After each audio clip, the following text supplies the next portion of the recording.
देहरादून से हैं प्रणव, स्वागत है आपका। मेरे 2 से 3 सवाल हैं। पहला सवाल मेरा एक नोन है उनके बारे में है। एक भैया है मोहित, उनका 28 ईयर्स एज है और उनको प्रॉब्लम यह है कि मॉर्निंग में वो कुछ भी खाते हैं, पानी भी पीते वो बाहर आ जाता है, जबकि उनके टेस्ट काफी हो चुके हैं, सब कुछ है, लीवर भी ओके है, पता नहीं क्या इशू है। उनको भूख नहीं लगती और जो भी वो खाएंगे वो रिटर्न आ जाता है मुंह से वापस।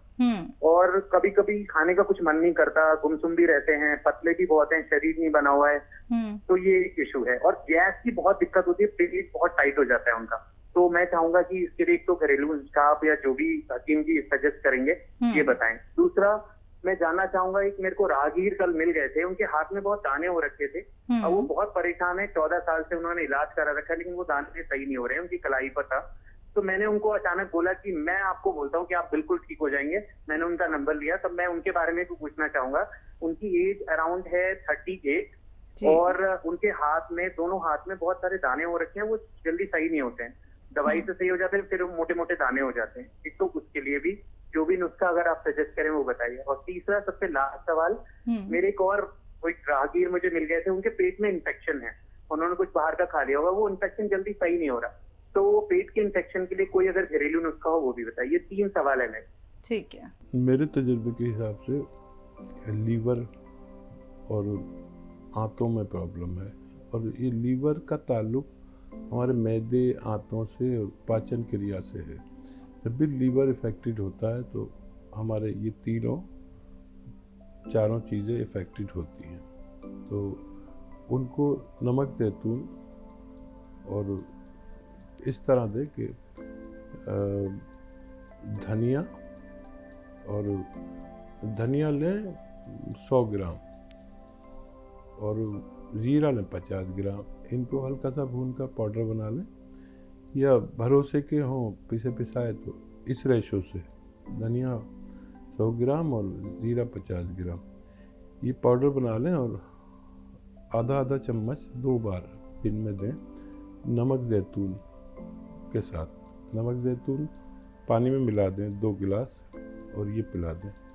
ये भाई का भी फ़ायदा होना मुमकिन है, थोड़ा वक्त लगेगा लेकिन फ़ौरन ही ये काम शुरू कर देता है नुस्खा। और वरम हो, स्वेलिंग हो, एसिडिटी हो, खुश्की हो, मैदे में ग्रानी हो, ये पूरे पेट के निज़ाम के लिए, लीवर के लिए, किडनी के लिए और बहुत अच्छा नुस्खा है, आप इसे इस्तेमाल कराएं।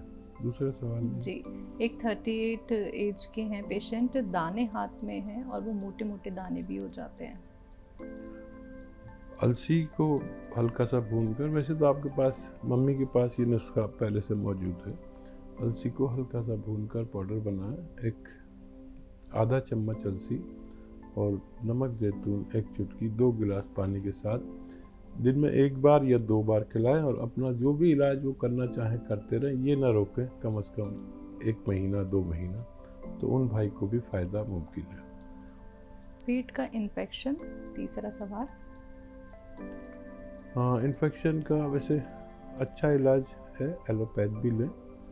और जब भी आप एलोपैथ लें तो ये आता है अरंडी का तेल, आसान भाषा में कहते हैं, तो कैस्ट्रॉल ऑयल हर मेडिकल स्टोर पे मिलता है, 1 चम्मच पिएं। और एलोपैथ का इलाज 7 दिन लें इन्फेक्शन का के लिए, और ये 1 चम्मच 1 बार या ज़्यादा 2 बार पिएं। और जब भी पिएं गर्म पानी या चाय ज़रूर पिएं।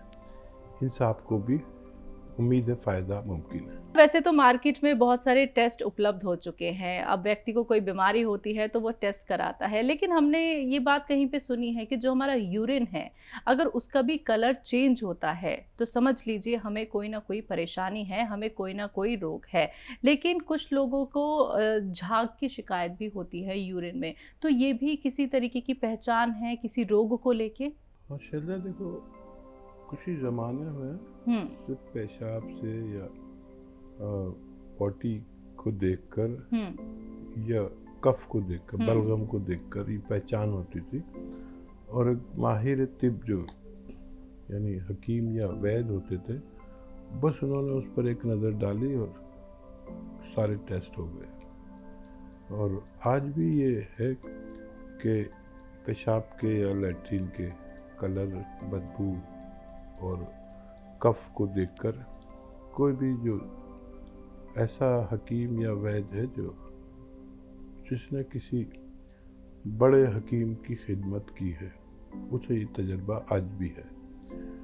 तो ये सही बात है कि अगर पेशाब में झाग आ रहे हैं तो होशियार हो जाना चाहिए, ज़्यादा झाग आ रहे हैं। पेशाब गाढ़ा आ रहा है तो होशियार हो जाना चाहिए। पेशाब पीला आ रहा है तो होशियार हो जाना चाहिए। और पेशाब सुर्खी माइल, लालिमा लिए हुए आ रहा है तो बहुत ज़्यादा इन्फेक्शन।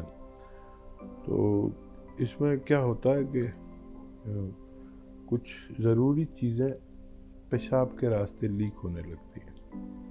तो उसमें बहुत सी चीज़ें हो सकती हैं, उसके कलर और उसके गाढ़ेपन पर डिपेंड रहता है।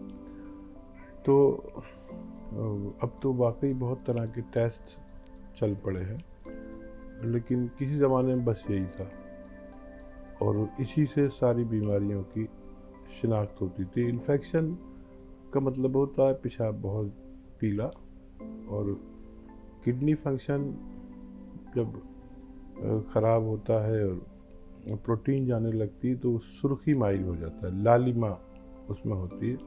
और सिर्फ प्रोटीन हो और इन्फेक्शन ना हो तो झाग वाला पेशाब आता है। ये सब पहचान है जो पुरानी है 100 साल पहले, और अब सब टेस्ट आ गए हैं। वो टेस्ट भी अच्छे हैं, लेकिन हकीम और वैद्य पहले कभी टेस्ट नहीं कराते थे, और मैंने तो अपनी ज़िंदगी में बहुत से टेस्ट कभी नहीं कराए। और मैं अगर चाहूँ तो मैं अगर टेस्ट कराने लगूँ तो इस कदर उसका कमीशन मिलता है 40%। और क्योंकि मेरे साथ तो करोड़ों लोग जुड़े हुए हैं, अगर मैं करोड़ों टेस्ट करा लूँ तो आप समझ लें कि करोड़ों रुपए मुझे उसके कमीशन के लीजिए, दलाली के लीजिए, इन सब के आने लगे। लेकिन मैंने आज तक दलाली का कोई पैसा इस्तेमाल नहीं किया, ना मैंने कोई टेस्ट कराया। मुझे अपने तजुर्बे से काफ़ी कुछ समझ में आ जाता है। बिल्कुल।